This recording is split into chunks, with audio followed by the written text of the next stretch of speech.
ABC bulletin में तुहाडा सब दा स्वागत। मैं हाँ संदीप लादूका। अज दीआं मुख खबरां दे उत्ते नज़र मारांगे। सब तो पहला रुख करते हैं कैबिनेट मंत्री जिंपा दे वल्लों दिते गए बयान दा। मुख मंत्री भगवंत मान ने किहड़े प्रोजैक्ट दे लई किन्ने करोड़ रुपए सैंक्शन करन दे निर्देश दिते ने। मुख मंत्री भगवंत मान वल्लों पिंडां 'च साफ पानी की सप्लाई के लिए 165 करोड़ रुपए के प्रोजैक्ट को मंजूर किया गया। अगले साल इन्होंने प्रोजैक्टों को पूरा करने का टीचा भी मिथ लिया गया है। इस संबंधी जानकारी दी गई जल सप्लाई ते सैनीटेशन मंत्री ब्रह्म शंकर जिंपा के वलों। जानकारी दिंदिआं कहा गया वख-वख स्कीमां अधीन अजिहे 4 प्रोजैक्टों को प्रवानगी दी गई है जिन्हां राही साफ पीण योग पानी की सप्लाई की जाएगी। उन्होंने दस्सिया कि 55 करोड़ रुपए की लागत नाल 16 जिलों में 63 स्कीमां नूं 2023-24 दे विच मुकम्मल करन दी तजवीज़ रख दी गई है। इन्हां 16 जिलों विचों 6 सरहदी जिले तरनतारन, अमृतसर, गुरदासपुर, पठानकोट, फाजिलका ते फिरोजपुर शामिल ने। उन्होंने भी दस्सिया कि इस तरह 55 करोड़ रुपए की लागत नाल 21 जिलों दीआं 181 नवीं स्कीमां उसारी ते नवीनीकरण अधीन चल रही ने। यह काम मार्च 2024 तक मुकम्मल कर लिया जाएगा। इस तरह 40 करोड़ रुपए की लागत नाल 7 जिलों में काम चल रहे हैं जो 2023-24 दे विच मुकम्मल कर ले जाएंगे। यह भी दावा किया गया मंत्री जिंपा के वलों कि 13.74 करोड़ रुपए की लागत नाल 103 नवे ट्यूबवैल 16 जिलों में लगाने की व्यवस्था कर दी गई है। इन्हां विचों 3 जिले पठानकोट, फिरोजपुर ते फाजिलका सरहदी हैं।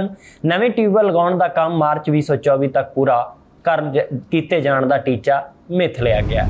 कैंसर के मरीजों के लिए एक राहत वाली खबर यह है, सरकार ने फैसला किया कि कैंसर के मरीज हुण 1.5 लाख रुपए की वित्तीय सहायता भी लै सकते हैं। इस बारे सिविल सर्जन ने बयान दिता है। जरूरी दस्तावेज समेत सिविल सर्जन दफ्तर च अर्जी दी जाएगी। मुख्यमंत्री पंजाब कैंसर राहत कोष स्कीम तहत सूबे के कैंसर मरीजों को इलाज लई 1.5 लाख रुपए की वित्तीय सहायता दी जाती है। ये जानकारी सांझी करदिआं civil surgeon doctor Mahesh Kumar Ahuja ने दस्सिया कि कैंसर मरीज तमाम जरूरी दस्तावेजों समेत परफार्मे ते अपनी अर्जी सिविल सर्जन दफ्तर फेज़ 6 विखे दे सकता है। उन्होंने दस्सिया कि लाभपात्री पंजाब का वसनीक होना चाहिए ते जे लाभपात्री 20 साल तो घट उम्र का है तो उसका जन्म पंजाब च होया होवे अते माता पिता पंजाब के वसनीक होने चाहिए ने। सहायता लैण लई तय होर शर्तां बारे जानकारी दिंदिआं सिविल सर्जन ने दस्सिया कि मरीज का इलाज सूचीबद्ध हस्पतालों च होना चाहिए जिस च PGI चंडीगढ़ शामिल है, चंडीगढ़ का सरकारी मैडिकल कॉलेज, मोहाली का मैक्स हस्पताल, इस तो अलावा IVY हस्पताल, बैगल हस्पताल भी शामिल ने। कैंसर की पछाण करन संबंधी लैबोरेटरी की कापी कोल लाजमी होनी चाहिए है जो डॉक्टर तो तस्दीकशुदा होवे जिथे पीड़ित का इलाज चल रहा है।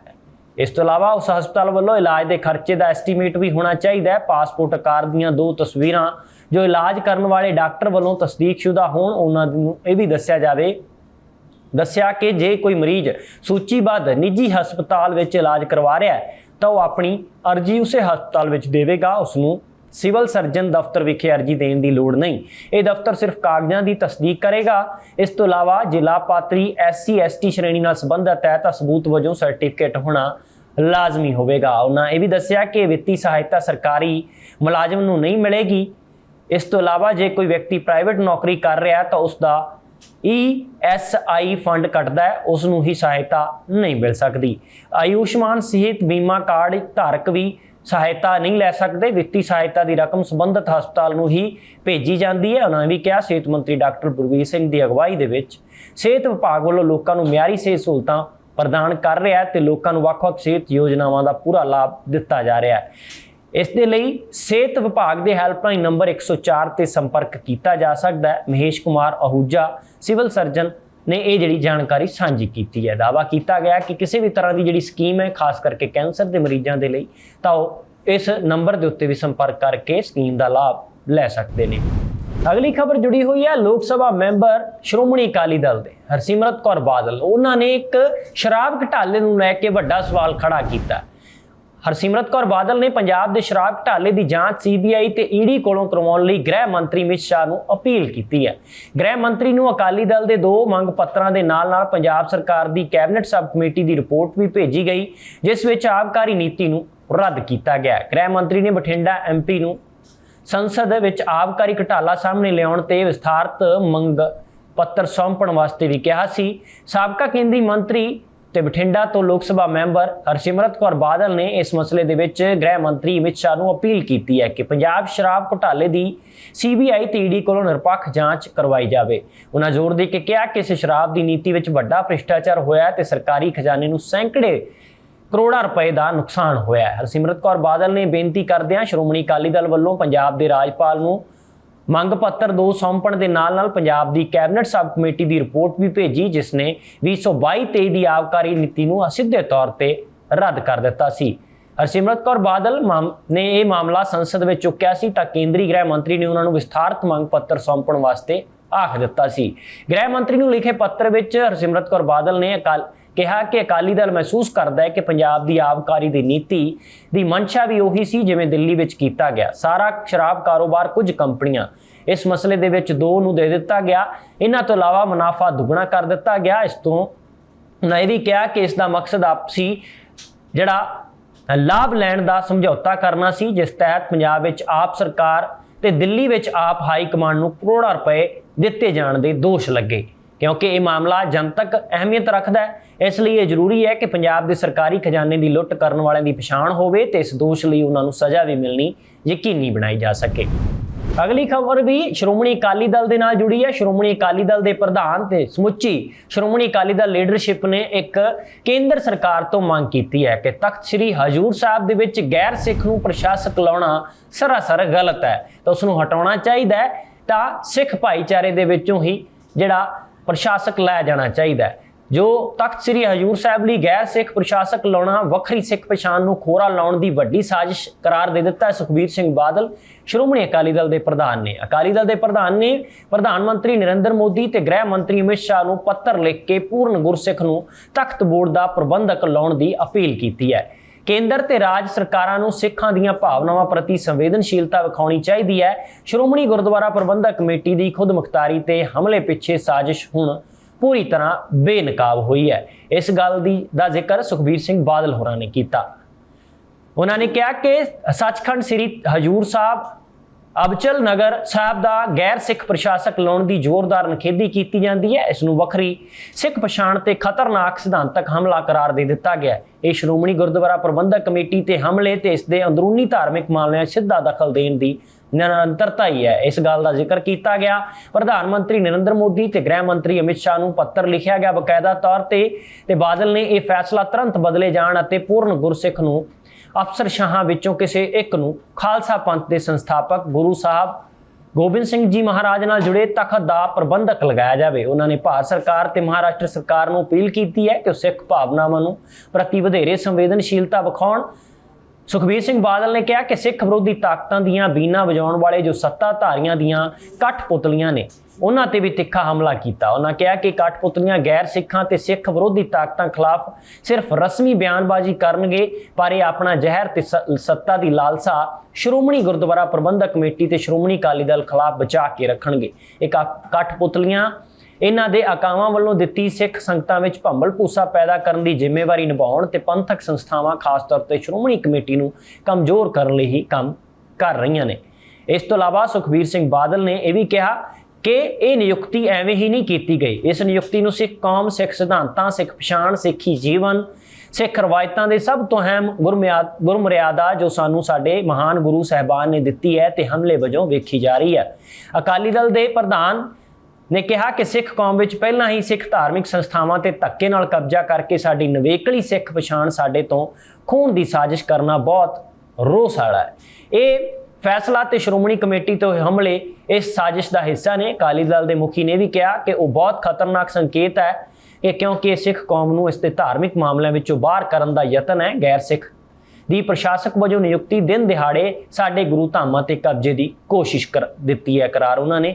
ਨਾਲ ਹੀ ਸੁਖਬੀਰ ਸਿੰਘ ਬਾਦਲ ਨੇ ਕਿਹਾ ਕਿ ਸਰਕਾਰ ਜੋ ਟੀਚਾ ਸੱਚਖੰਡ ਸ੍ਰੀ ਹਰਮੰਦਰ ਸਾਹਿਬ ਤੇ ਟੈਂਕਾਂ ਤੇ ਤੋਪਾਂ ਨਾਲ ਹਮਲਾ ਕਰਕੇ ਨਹੀਂ ਹਾਸਲ ਕਰ ਸਕੀ, ਉਸ ਨੂੰ ਧੋਖੇ ਨਾਲ ਹਾਸਲ ਕਰਨ ਦਾ ਯਤਨ ਜਿਹੜਾ ਇਹ ਵੀ ਅਸੀਂ ਕਾਮਯਾਬ ਨਹੀਂ ਹੋਣ ਦੇਵਾਂਗੇ।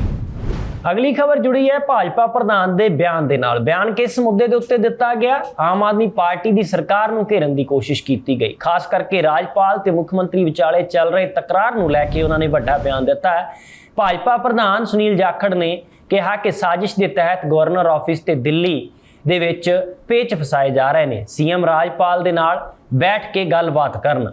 ਭਾਜਪਾ ਪ੍ਰਧਾਨ ਸੁਨੀਲ ਜਾਖੜ ਨੇ ਅੰਮ੍ਰਿਤਸਰ ਪਹੁੰਚ ਕੇ ਆਮ ਆਦਮੀ ਪਾਰਟੀ ਤੇ ਨਿਸ਼ਾਨਾ ਸਾਧਿਆ। ਸੁਨੀਲ ਜਾਖੜ ਨੇ ਮੁੱਖ ਮੰਤਰੀ ਭਗਵੰਤ ਮਾਨ ਤੇ ਦੋਸ਼ ਲਗਾਏ ਕਿ ਸੋਚੀ ਸਮਝੀ ਸਾਜ਼ਿਸ਼ ਦੇ ਤਹਿਤ ਗਵਰਨਰ ਆਫਿਸ ਤੇ ਦਿੱਲੀ ਦੇ ਵਿੱਚ ਪੇਚ ਫਸਾਏ ਗਏ ਨੇ।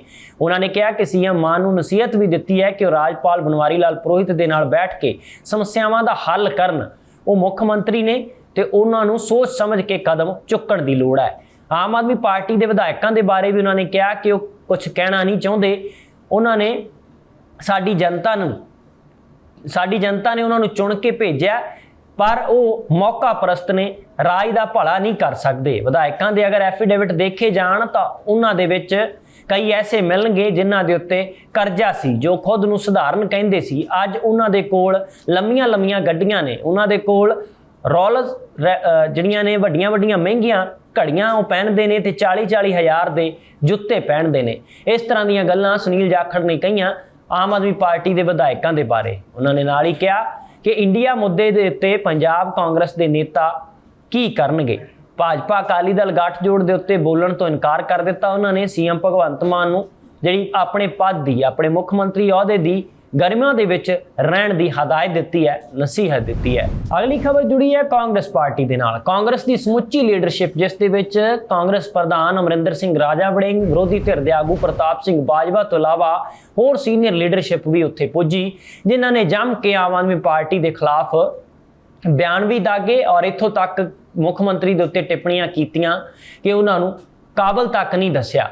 ਔਰ ਉਹਨਾਂ ਨੇ ਨਾਲ ਹੀ ਕਿਹਾ ਕਿ ਜਿਹੜਾ ਪੰਜਾਬ ਦੇ ਕਿਸਾਨਾਂ ਨੂੰ ਪੀਐਮ ਕਿਸਾਨ ਨਿਧੀ ਯੋਜਨਾ ਤੋਂ ਬਾਹਰ ਕੀਤਾ ਗਿਆ, ਇਸ ਗੱਲ ਦੀ ਉਹਨਾਂ ਨੇ ਨਿਖੇਧੀ ਕੀਤੀ। ਉਹਨਾਂ ਨੇ ਕਿਹਾ ਕਿ ਬੀਜੇਪੀ ਨੇ ਜਿਹੜੇ ਖੇਤੀ ਕਾਨੂੰਨਾਂ ਦੇ ਖਿਲਾਫ ਅੰਦੋਲਨ ਦੀ ਰੰਜਿਸ਼ ਉਹ ਕੱਢੀ ਹੈ। ਕਾਂਗਰਸ ਪ੍ਰਧਾਨ ਨੇ ਇਹ ਗੱਲ ਬਿਆਨ ਦਿੱਤਾ ਹੈ। ਨਾਲ ਹੀ ਉਹਨਾਂ ਨੇ ਪੰਜਾਬ ਸਰਕਾਰ ਨੂੰ ਘੇਰਿਆ ਕਿ ਹੁਣ ਤੱਕ ਜਿਹੜੇ ਮੁਆਵਜ਼ੇ ਦੇਣੇ ਸੀ, ਕਿਸਾਨਾਂ ਦੀਆਂ ਗਿਰਦਾਵਰੀਆਂ ਹੋਣੀਆਂ ਸੀ, ਉਹ ਹਾਲੇ ਤੱਕ ਕੰਮ ਵਿੱਚ ਵਿਚਾਲੇ ਪਏ ਨੇ। ਕਹਿੰਦੇ ਹੋਰ ਨੇ ਆਮ ਆਦਮੀ ਪਾਰਟੀ ਦੀ ਸਰਕਾਰ ਵਾਲੇ, ਕਰਦੇ ਕੁਝ ਹੋਰ ਨੇ। ਕਾਂਗਰਸ ਨੇ ਜੰਮ ਕੇ ਉਹਨਾਂ ਦੇ ਖਿਲਾਫ ਭੜਾਸ ਕੱਢੀ ਆਪਣੀ ਔਰ ਘੇਰਨ ਦੀ ਕੋਸ਼ਿਸ਼ ਕੀਤੀ। ਖਾਸ ਕਰਕੇ ਜਿਹੜੇ ਇਲਾਕੇ ਹੜ੍ਹ ਪ੍ਰਭਾਵਿਤ ਸਨ, ਡੁੱਬੇ ਸਨ, ਉਸ ਨੂੰ ਲੈ ਕੇ ਉਹਨਾਂ ਨੇ ਕਿਹਾ ਕਿ ਸਮੇਂ ਸਿਰ ਦੇ ਉੱਤੇ ਕਿਸਾਨਾਂ ਨੂੰ, ਜਿਨ੍ਹਾਂ ਨੇ ਡੁੱਬੇ ਨੇ, ਮੁੜ ਵਸੇਬੇ ਦੇ ਲਈ ਸਰਕਾਰ ਨੇ ਹੁਣ ਤੱਕ ਕੀਤਾ ਕੀ ਹੈ। ਵੱਡੇ ਸਵਾਲ ਖੜੇ ਕੀਤੇ ਗਏ।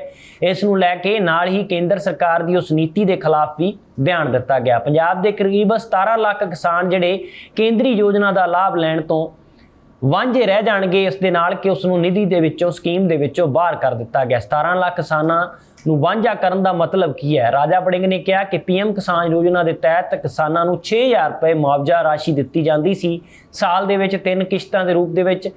ਪਹਿਲੇ ਦਸੰਬਰ 2019 ਦੇ ਵਿੱਚ, ਫਿਰ ਮਾਰਚ 2020 ਦੇ ਵਿੱਚ ਇਸ ਯੋਜਨਾ ਦੇ ਲਾਭਪਾਤਰੀ ਕਿਸਾਨਾਂ ਦੀ ਸੰਖਿਆ 23,13,013 ਸੀ, ਪਰ ਹੁਣ ਇਹਨਾਂ ਦੀ ਸੰਖਿਆ ਹੌਲੀ ਘਟਦੀ ਹੋਈ 2021 ਦੇ ਵਿੱਚ 18 ਲੱਖ ਰਹਿ ਗਈ ਤੇ 2022 ਦੇ ਵਿੱਚ 17,13,000 ਤੇ 2023 ਦੇ ਵਿੱਚ ਇਹਨਾਂ ਕਿਸਾਨਾਂ ਦੀ ਲਾਭਪਾਤਰੀਆਂ ਦੀ ਕੇਵਲ ਤੇ ਕੇਵਲ ਸੰਖਿਆ 8,53,960 ਰਹਿ ਗਈ ਹੈ, ਜਿਸ ਦੇ ਨਾਲ ਕਰੀਬ ਸਿੱਧੇ ਤੌਰ ਤੇ 17 ਲੱਖ ਕਿਸਾਨਾਂ ਦੀ ਕੇਂਦਰੀ ਜਿਹੜੀ ਪ੍ਰਧਾਨ ਮੰਤਰੀ ਨਿਧੀ ਯੋਜਨਾ ਤੋਂ ਕਿਸਾਨਾਂ ਨੂੰ ਬਾਹਰ ਕੀਤਾ ਜਾ ਰਿਹਾ ਹੈ। ਇਸ ਦਾ ਦਸਤਾਵੇਜ਼ ਅਪਲੋਡ ਨਾ ਕਰਨ ਦਾ ਕਾਰਨ ਦੱਸਿਆ ਗਿਆ, ਪਰ ਇਸ ਦੇ ਪਿੱਛੇ ਕੋਈ ਹੋਰ ਸਾਜ਼ਿਸ਼ ਨਜ਼ਰ ਆ ਰਹੀ ਹੈ। ਔਰ ਇਸ ਦੇ ਨਾਲ ਹੀ ਕਾਂਗਰਸ ਨੇ ਜਦੋਂ ਘੇਰਨ ਦੀ ਕੋਸ਼ਿਸ਼ ਕੀਤੀ ਹੈ, ਮਾਨਸਾ ਡੀਸੀ ਆਫਿਸ ਦੇ ਬਾਹਰ ਕਾਂਗਰਸ ਦਾ ਧਰਨਾ ਜਦੋਂ ਕੀਤਾ ਗਿਆ, ਉਹਨਾਂ ਨੇ ਕਿਹਾ ਕਿ ਬਜਟ ਸੈਸ਼ਨ ਬੁਲਾਉਣਾ ਚਾਹੀਦਾ ਹੈ। ਇਸ ਮਸਲੇ ਦੇ ਵਿੱਚ ਕਾਂਗਰਸ ਤੇ ਸਮੁੱਚੀ ਲੀਡਰਸ਼ਿਪ ਸੀ। ਉਹਨਾਂ ਨੇ ਕਿਹਾ ਕਿ 6,000 ਤੇ 6500 ਰੁਪਏ ਦੇ ਚੈੱਕ ਨੇ ਜਿਹੜੇ ਉਹ ਚੰਦ ਕਿਸਾਨਾਂ ਨੂੰ ਦਿੱਤੇ ਗਏ ਨੇ, ਜੋ ਕਾਫੀ ਨਹੀਂ। ਕਿਸਾਨਾਂ ਦਾ ਨੁਕਸਾਨ ਜ਼ਿਆਦਾ ਵੱਡੇ ਪੱਧਰ ਤੇ ਹੋਇਆ ਤੇ ਉਹ ਵੀ ਜਿਹੜਾ ਕੇਂਦਰ ਸਰਕਾਰ ਦੇ ਕੋਲ 50,000 ਕਰੋੜ ਰੁਪਏ ਦਾ ਫੰਡ ਜਿਹੜਾ ਦਿੱਤੇ ਜਾਣ ਦੀ ਮੰਗ ਰੱਖਦੇ ਨੇ। ਇਸ ਦੇ ਵਿੱਚ ਉਹਨਾਂ ਨੇ ਮੀਡੀਆ ਰਿਪੋਰਟਸ ਦੇ ਅਨੁਸਾਰ ਇਹ ਵੀ ਦੱਸਿਆ ਕਿ ਹੁਣ ਤੱਕ 218 ਕਰੋੜ ਰੁਪਏ ਪੰਜਾਬ ਨੂੰ ਦਿੱਤੇ ਗਏ ਨੇ ਤੇ ਪ੍ਰਭਾਵਿਤ ਲੋਕਾਂ ਦੀ ਕਿਸੇ ਵੀ ਤਰ੍ਹਾਂ ਦੀ ਪ੍ਰਕਾਰ ਦੀ ਰਾਹਤ ਹਾਲੇ ਤੱਕ ਨਹੀਂ ਮਿਲ ਸਕੀ। ਗਵਰਨਰ ਦਾ ਦੌਰਾ ਵੀ ਖਾਨਾ ਪੂਰਤੀ ਦਾ ਦੱਸਿਆ ਗਿਆ। ਅਮਰਿੰਦਰ ਸਿੰਘ ਰਾਜਾ ਵੜਿੰਗ ਨੇ ਕਿਹਾ ਕਿ ਪੰਜਾਬ ਗਵਰਨਰ ਬਨਵਾਰੀ ਲਾਲ ਪੁਰੋਹਿਤ ਵੀ ਹੜ੍ਹ ਪ੍ਰਭਾਵਿਤ ਇਲਾਕਿਆਂ ਦਾ ਦੌਰਾ ਕਰ ਚੁੱਕੇ ਨੇ।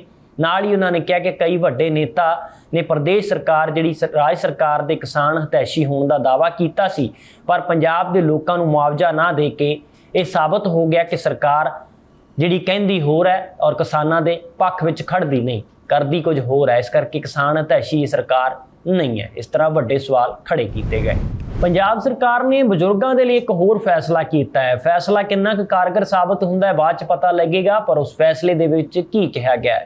ਹੇਠਲੀਆਂ ਅਦਾਲਤਾਂ ਦੇ ਵਿੱਚ ਫੈਸਲਾ ਲਾਗੂ ਹੋਣਾ ਹੈ। ਦਰਅਸਲ ਅਦਾਲਤਾਂ ਦੇ ਵਿੱਚ ਆਨਲਾਈਨ ਪੇਸ਼ੀ ਬਜ਼ੁਰਗਾਂ ਦੀ ਹੋ ਸਕੇਗੀ। ਮੋਬਾਈਲ ਲਿੰਕ ਦੇ ਜ਼ਰੀਏ ਉਹਨਾਂ ਦੀ ਸੁਣਵਾਈ ਨਾਲ ਉਸ ਨੂੰ ਜੋੜਿਆ ਜਾਵੇਗਾ। ਬਜ਼ੁਰਗਾਂ ਦੇ ਲਈ ਇਹ ਪ੍ਰਬੰਧ ਕੀਤੇ ਜਾਣ ਦੀ ਗੱਲ ਪੰਜਾਬ ਸਰਕਾਰ ਨੇ ਕਹੀ ਹੈ। ਹੁਣ ਇਸ ਦੇ ਵਿੱਚ ਇਹ ਕਿਹਾ ਗਿਆ ਕਿ ਪੰਜਾਬ ਦੀਆਂ ਜਿਹੜੀਆਂ ਅਦਾਲਤਾਂ ਨੇ ਉਸ ਦੇ ਵਿੱਚ ਹੁਣ ਬਜ਼ੁਰਗਾਂ ਨੂੰ ਪੇਸ਼ੀ ਦੇ ਲਈ ਪਰੇਸ਼ਾਨ ਨਹੀਂ ਹੋਣਾ ਪਵੇਗਾ। ਸਰਕਾਰ ਨੇ ਬਜ਼ੁਰਗਾਂ ਦੀ ਪੇਸ਼ੀ ਆਨਲਾਈਨ ਕਰਵਾਏ ਜਾਣ ਦਾ ਫੈਸਲਾ ਕਰ ਲਿਆ। ਇਸ ਦੇ ਨਾਲ ਹੀ ਰਾਜ ਸਰਕਾਰ ਦੁਆਰਾ ਇੱਕ ਮੋਬਾਈਲ ਲਿੰਕ ਉਪਲਬਧ ਕਰਵਾਇਆ ਜਾਵੇਗਾ। ਇਸ ਦੇ ਨਾਲ ਹੀ ਬਜ਼ੁਰਗ ਵਿਅਕਤੀ ਕਿਤੋਂ ਵੀ ਬੈਠ ਕੇ ਕੋਰਟ ਦੇ ਵਿੱਚ ਆਪਣਾ ਪੱਖ ਪੇਸ਼ ਕਰ ਸਕਣਗੇ। ਸੂਬਾ ਸਰਕਾਰ ਨੇ ਦੁਆਰਾ ਫਿਲਹਾਲ ਮੋਬਾਈਲ ਲਿੰਕ ਦੀ ਜਾਣਕਾਰੀ ਨਹੀਂ ਦਿੱਤੀ ਗਈ, ਪਰ ਸਰਕਾਰ ਨੇ ਇਸ ਆਦੇਸ਼ ਦੇ ਅਨੁਸਾਰ ਸਪਸ਼ਟ ਇਹ ਕਿਹਾ ਕਿ ਹੁਣ ਰਾਜ ਦੇ ਵਿੱਚ ਅਦਾਲਤੀ ਪ੍ਰਕਿਰਿਆ ਜਲਦ ਇੱਕ ਕਲਿੱਕ ਦੇ ਨਾਲ ਹੀ ਪੂਰੀ ਹੋ ਜਾਣੀ ਹੈ। ਪਰੇਸ਼ਾਨੀਆਂ ਤੋਂ ਬਚਿਆ ਜਾਵੇਗਾ ਬਜ਼ੁਰਗਾਂ ਦਾ। ਇਹ ਫੈਸਲਾ ਫਿਲਹਾਲ ਹੇਠਲੀਆਂ ਅਦਾਲਤਾਂ ਦੇ ਵਿੱਚ ਤੈਅ ਹੋਵੇਗਾ। ਜਿਹੜੀਆਂ ਹੇਠਲੀਆਂ ਅਦਾਲਤਾਂ ਹੋਣਗੀਆਂ, ਸੈਸ਼ਨ ਕੋਰਟ ਹੋਣਗੇ। ਪੰਜਾਬ ਸਰਕਾਰ ਨੇ ਫੈਸਲਾ ਜਿਹੜੇ ਬਜ਼ੁਰਗ ਅਵਸਥਾ ਵਾਲੇ ਨੇ ਉਹਨਾਂ ਦੇ ਲਈ, ਲੋਕਾਂ ਦੇ ਲਈ ਲਾਗੂ ਕੀਤਾ ਹੈ ਕਿ ਉਹਨਾਂ ਨੂੰ ਚੁਣੌਤੀਆਂ ਸਾਹਮਣੇ ਦਰਪੇਸ਼ ਹੁੰਦੀਆਂ ਨੇ, ਕਈ ਤਰ੍ਹਾਂ ਦੀ ਖੱਜਲ ਖੁਆਰੀ ਹੁੰਦੀ ਹੈ, ਪਰ ਪੰਜਾਬ ਸਰਕਾਰ ਦੇ ਇਸ ਕਦਮ ਦੇ ਨਾਲ ਬਜ਼ੁਰਗਾਂ ਨੂੰ ਲਾਭ ਕਿੰਨਾ ਮਿਲਦਾ ਹੈ ਬਾਅਦ 'ਚ ਪਤਾ ਲੱਗੇਗਾ। ਪਰ ਪੇਸ਼ੀ ਦੇ ਲਈ ਉਹਨਾਂ ਨੂੰ ਜਾਣ ਦੀ ਜ਼ਰੂਰਤ ਨਹੀਂ ਹੈ। ਜਿਹੜੇ ਸੀਨੀਅਰ ਸਿਟੀਜ਼ਨ ਨੇ ਉਹਨਾਂ ਦੇ ਲਈ ਇਹ ਫੈਸਲਾ ਕੀਤਾ ਗਿਆ। ਹੁਣ ਦੇਖਦੇ ਹਾਂ ਕਿ ਮੋਬਾਈਲ ਦੇ ਜ਼ਰੀਏ ਜਦੋਂ ਇਹ ਫੈਸਲਾ ਹੋਣਾ ਹੈ, ਇਸ ਦੇ ਲਈ ਮੋਬਾਈਲ ਦੇ ਨਾਲ ਉਹ ਕਿਵੇਂ ਜੁੜਨਗੇ, ਕਿਵੇਂ ਲਿੰਕ, ਕਿਉਂਕਿ ਬਹੁਤ ਸਾਰੇ ਬਜ਼ੁਰਗ ਐਸੇ ਨੇ ਪੰਜਾਬ ਦੇ ਵਿੱਚ ਜਿਨ੍ਹਾਂ ਨੂੰ ਮੋਬਾਈਲ ਫੋਨ ਦੀ, ਸਮਾਰਟਫੋਨ ਦੀ ਵਰਤੋਂ ਨਹੀਂ ਆਉਂਦੀ, ਤੇ ਉਸ ਦੇ ਲਈ ਸਰਕਾਰ ਫਿਰ ਕਿਵੇਂ ਪ੍ਰਬੰਧ ਕਰੇਗੀ, ਇਹ ਆਉਣ ਵਾਲੇ ਸਮੇਂ ਦੇ ਵਿੱਚ ਇਸ ਬਾਰੇ ਵਿਸਥਾਰਪੂਰਵਕ ਜਾਣਕਾਰੀ ਦਿੱਤੀ ਜਾ ਸਕਦੀ ਹੈ। ਫਿਲਹਾਲ ਇੰਨਾ ਹੀ ਹੈ ਕਿ ਇੱਕ ਫੈਸਲਾ ਲਿਆ ਗਿਆ ਜਿਸ ਦੇ ਵਿੱਚ ਬਜ਼ੁਰਗਾਂ ਨੂੰ ਹੁਣ ਹੇਠਲੀਆਂ ਅਦਾਲਤਾਂ ਦੇ ਵਿੱਚ ਖੱਜਲ ਖੁਆਰ ਹੋਣਾ ਨਹੀਂ ਪਵੇਗਾ ਤੇ ਆਨਲਾਈਨ ਪੇਸ਼ੀ ਹੋ ਸਕੇਗੀ।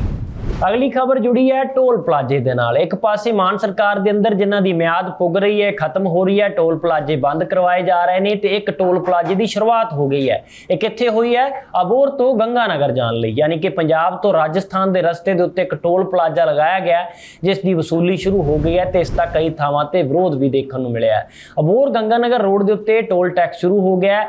ਵਪਾਰੀ ਜਿਹੜੇ ਮੰਡਲ ਹੈ ਉਹਨਾਂ ਨੇ ਇਸ ਦੇ ਲਈ ਰੋਸ ਜਤਾਇਆ ਹੈ। 5 ਸਥਾਨਾਂ ਤੋਂ ਅਧੂਰਾ ਪਿਆ ਰਾਸ਼ਟਰੀ ਰਾਜਮਾਰਗ ਹਾਲੇ ਕਈ ਥਾਵਾਂ ਤੇ ਬਣਨਾ ਹੈ, ਪਰ ਟੋਲ ਟੈਕਸ ਪਹਿਲਾਂ ਹੀ ਸ਼ੁਰੂ ਕਰ ਦਿੱਤਾ ਗਿਆ। ਇੱਕ ਤਰਫ ਮਾਨ ਸਰਕਾਰ ਜਿਨ੍ਹਾਂ ਦੀ ਮਿਆਦ ਪੂਰੀ ਹੋ ਰਹੀ ਹੈ ਉਹਨਾਂ ਟੋਲ ਨਾਕਿਆਂ ਨੂੰ ਬੰਦ ਕਰਵਾ ਰਹੀ ਹੈ, ਔਰ ਦੂਜੇ ਪਾਸੇ ਹਾਲੇ ਜਿੱਥੇ ਰੋਡ ਮੁਕੰਮਲ ਵੀ ਨਹੀਂ ਹੋਈ ਤਾਂ ਅਬੋਹਰ ਗੰਗਾਨਗਰ ਰਾਸ਼ਟਰੀ ਜਿਹੜਾ ਰਾਜਮਾਰਗ ਹੈ ਉੱਥੇ ਉਸ ਦਾ ਨਿਰਮਾਣ ਹਾਲੇ ਚੱਲ ਰਿਹਾ, ਅਧੂਰਾ ਪਿਆ ਕਈ ਥਾਵਾਂ ਤੋਂ, ਪਰ ਉੱਥੇ ਟੋਲ ਟੈਕਸ ਦੀ ਵਸੂਲੀ ਸ਼ੁਰੂ ਹੋ ਚੁੱਕੀ ਹੈ, ਜਿਸ ਨੂੰ ਲੈ ਕੇ ਕਈ ਕਿਸਾਨ ਜਥੇਬੰਦੀਆਂ ਦੇ ਨਾਲ ਵਪਾਰ ਮੰਡਲ ਨੇ ਵੀ ਇਸ ਦੀ ਕੜੀ ਨਿਖੇਧੀ ਕੀਤੀ ਹੈ ਤੇ ਨਾਲ ਹੀ ਕਿਹਾ ਕਿ ਸਰਕਾਰ ਨੂੰ ਪੱਤਰ ਲਿਖਿਆ ਕਿ ਇਸ ਬਾਬਤ ਸੋਚਣਾ ਚਾਹੀਦਾ ਹੈ।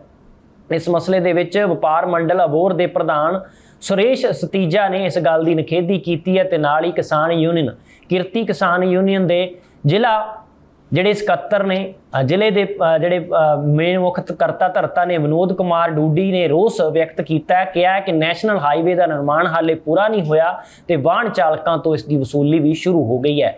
ਇਹ ਸਰਾਸਰ ਗਲਤ ਹੈ ਤੇ ਇਸ ਨੂੰ ਲੈ ਕੇ ਅਸੀਂ ਧਰਨਾ ਵੀ ਜਿਹੜਾ ਦੇਾਂਗੇ ਔਰ ਟੈਕਸ ਵਸੂਲੀ ਨੂੰ ਖਤਮ ਕਰਨਾ ਚਾਹੀਦਾ। ਇਸ ਦੇ ਲਈ ਕਿਹਾ ਕਿ ਹੈਰਾਨੀ ਦੀ ਗੱਲ ਇਹ ਹੈ ਕਿ ਧਰਨਾ ਖਤਮ ਹੁੰਦੇ ਹੀ ਇਸ ਨਾਕੇ ਦੇ ਉੱਤੇ ਟੋਲ ਟੈਕਸ ਦੀ ਵਸੂਲੀ ਸ਼ੁਰੂ ਹੋ ਗਈ ਹੈ, ਤਾਂ ਇਹ ਸਰਾਸਰ ਗਲਤ ਹੈ ਤੇ ਬੰਦ ਹੋਣੀ ਚਾਹੀਦੀ ਹੈ। ਸਰਕਾਰ ਅੱਗੇ ਅਪੀਲ ਕੀਤੀ ਕਿ ਪਹਿਲਾਂ ਰਾਜਮਾਰਗ ਨੂੰ ਮੁਕੰਮਲ ਕੀਤਾ ਜਾਵੇ, ਫਿਰ ਟੋਲ ਟੈਕਸ ਸ਼ੁਰੂ ਕਰਨਾ ਹੈ ਕਿ ਨਹੀਂ ਕਰਨਾ ਉਸ ਬਾਰੇ ਵਿਚਾਰ ਕੀਤਾ ਜਾਵੇ।